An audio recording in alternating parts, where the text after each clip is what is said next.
भी बातचीत की मेज पर लेकर आई। अगर जम्मू कश्मीर की बात करनी है तो पीडीपी चीफ की ओर से यह कहा गया है। क्या है इस पर आप लोगों की सोच, बीजेपी का टेक?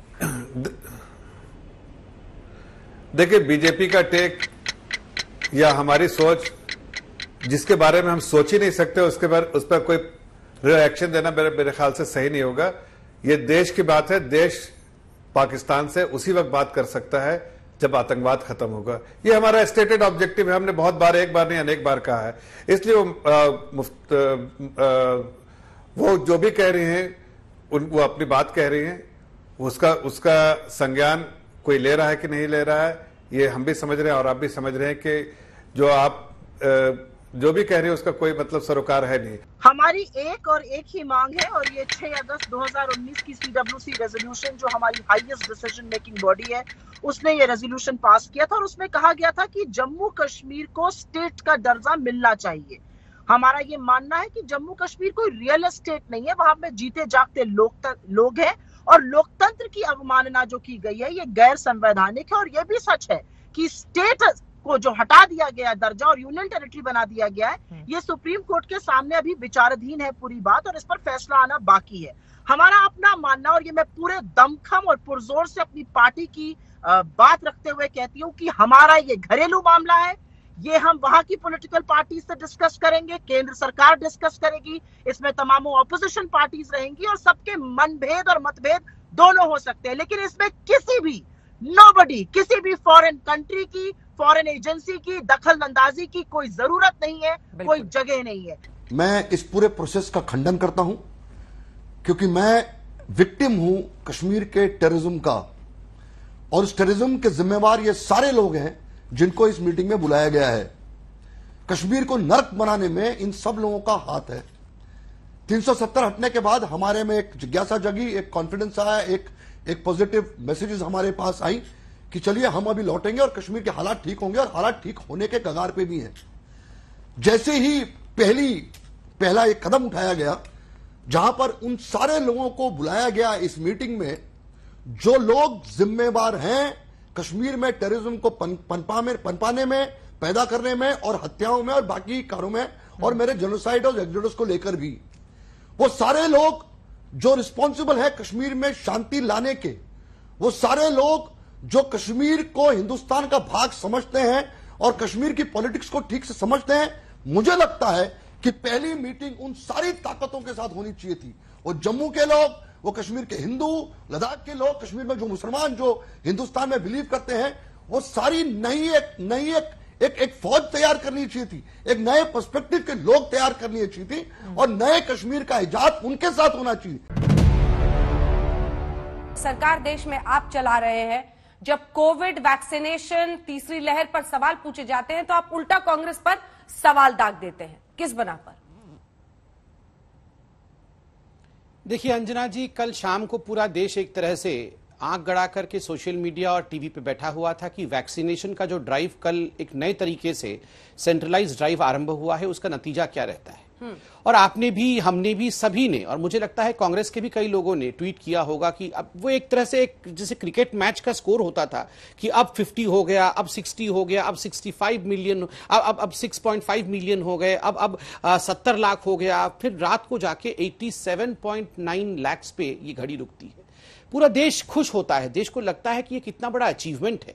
जिस रेट से हमने न्यूजीलैंड को लेके हमें सवाल पूछा जा रहा था, और कल जो वैक्सीनेशन हुआ है, पूरे न्यूजीलैंड के पॉपुलेशन और दुबई के पॉपुलेशन, दोनों देशों के पॉपुलेशन को मिलाते हैं, क्योंकि 5 मिलियन न्यूजीलैंड का पॉपुलेशन है, लगभग 3 मिलियन दुबई का है, तो आप देखिए उतना पॉपुलेशन को इंडिया ने एक दिन में ही वैक्सीनेट कर दिया। तभी हमारे मन में आशंका आ गई थी कल से ही। हम भी आपस में बात करते हैं सारे प्रवक्ता, हमने कहा देखिएगा कल सुबह जरूर राहुल गांधी कोई प्रेस कॉन्फ्रेंस करेंगे। लोगों ने कहा ऐसा क्यों? हमने कहा देखो ऐसा है भैया कि जब भी कुछ देश में अच्छा होता है, कोई सर्जिकल स्ट्राइक हो जाए, पाकिस्तान को हमने जवाब दे दिया, कोई एयर स्ट्राइक हमने कर दिया, अच्छा अचीवमेंट हमने वैक्सीनेशन को लेकर कर दिया, तो कांग्रेस पार्टी चुप कभी रहेगी नहीं। एक नया वैक्सीन हमने बना लिया, कोवैक्सीन, तो जरूर प्रेस कॉन्फ्रेंस करके उसमें अड़ंगा लगाना, उसमें कहीं ना कहीं टांग फंसाने का काम राहुल गांधी करेंगे ही करेंगे। जैसे ये एक आंकड़ा देख रहे थे, मैं भी इन्हीं की तरह आंकड़ा देख रहा था, क्योंकि जितना आंकड़ों से इनको प्रेम है शायद उतना ही मुझे भी है। और वैसा ही कुछ आंकड़ा आपके दर्शकों के सामने रखता हूं। मध्य प्रदेश में कल लगे 16,96,000 वैक्सीन और परसों लगे 1863। ये कौन सा आंकड़ा हुआ? उससे पहले लगे 38,000, उससे पहले लगे 18,000। क्या भाई शनिवार संडे की तो मान लिया आप छुट्टी मनाते हो, सोमवार को 1863 पूरे मध्य प्रदेश में वैक्सीन लगते हैं और कल 16,96,081 लग जाते हैं। देखिए, मैं बार बार कह रहा हूं कि कोरोना और वैक्सीनेशन एक सीरियस मैटर है, इसमें इवेंटबाजी मत करिए, ये एक प्रोसेस है। और आपको फिर बोलता हूं कि ये 85 लाख का आंकड़ा अचीव किया, अच्छी बात है, पर आप 6 दिन तक मध्य प्रदेश का, अगर मैं 15 जून से आंकड़ा दूं आपके दर्शकों को, तो 15 जून को लगते हैं 50,107 वैक्सीन, 16 जून को लगते हैं 3,40,000 वैक्सीन, 17 जून को लगते हैं 1,30,000 वैक्सीन, 18 जून को मात्र 18,000 वैक्सीन, 19 जून को मात्र 38,000 वैक्सीन और 20 जून को मात्र 1863, जिसको हिंदी में कहते हैं 1863 वैक्सीन, और 21 जून को 16,96,000। इवेंटबाजी मत कीजिए। गुपकार अलायंस की जो तमाम पार्टियां हैं उन सब के बीच अभी तक एक पसुपेश सा नजर आ रहा था कि क्या वो इस बैठक का हिस्सा बनना चाहते हैं, नहीं बनना चाहते हैं। अब देखिए, ये बात तो स्पष्ट हो गई है कि वो बैठक का हिस्सा बनेंगे और इस बैठक में से जो गुपकार की जो बैठक है उसमें से क्या क्या निकल कर आया है वो बिंदु हम आपको समझा देते हैं आज की मीटिंग और बयानों में। सबसे पहली बात तो यही कि इन नेताओं ने पीएम से मीटिंग का मन बना लिया है, फैसला कर लिया है। अभी तक ये लोग दुविधा में थे। दूसरी बात यह कि 24 जून को पीएम के साथ जो मीटिंग होनी है उसमें कोई एक एजेंडा फिक्स नहीं है, इसीलिए गुपकार अलायंस के नेता किसी भी मुद्दे पर बात कर सकते हैं। तीसरी बात यह कि अनुच्छेद 370 की वापसी के जिस मुद्दे पर कश्मीर की 6 पार्टियों ने गुपकार अलायंस बनाया था, उस मुद्दे पर गुपकार अलायंस कोई समझौता न करने की बात कर रहा है। चौथी बात यह कि गुपकार अलायंस कश्मीर पर सबसे बातचीत करने को कह रहा है। इसमें महबूबा मुफ्ती ने तो पाकिस्तान तक का नाम ले लिया है। पांचवी और सबसे बड़ी बात यह कि गुपकार अलायंस के पीएम की मीटिंग में जाने के फैसले से यह आसार दिखने लगे हैं कि कश्मीर में जो राजनीति 2 साल से ऑफ थी वो अब ऑन हो गई है। प्रधानमंत्री ने 24 जून की मीटिंग के लिए 14 नेताओं को न्योता भेजा था। ये सभी नेता मीटिंग में शामिल होंगे। इसमें पूर्व मुख्यमंत्री वहां के फारूक अब्दुल्ला, उमर अब्दुल्ला, महबूबा मुफ्ती सब शामिल हैं। इसके अलावा सीपीएम से मोहम्मद यूसुफ तारिगामी का नाम है। कांग्रेस से पूर्व मुख्यमंत्री गुलाम नबी आजाद के अलावा ताराचंद और जय मीर का नाम है।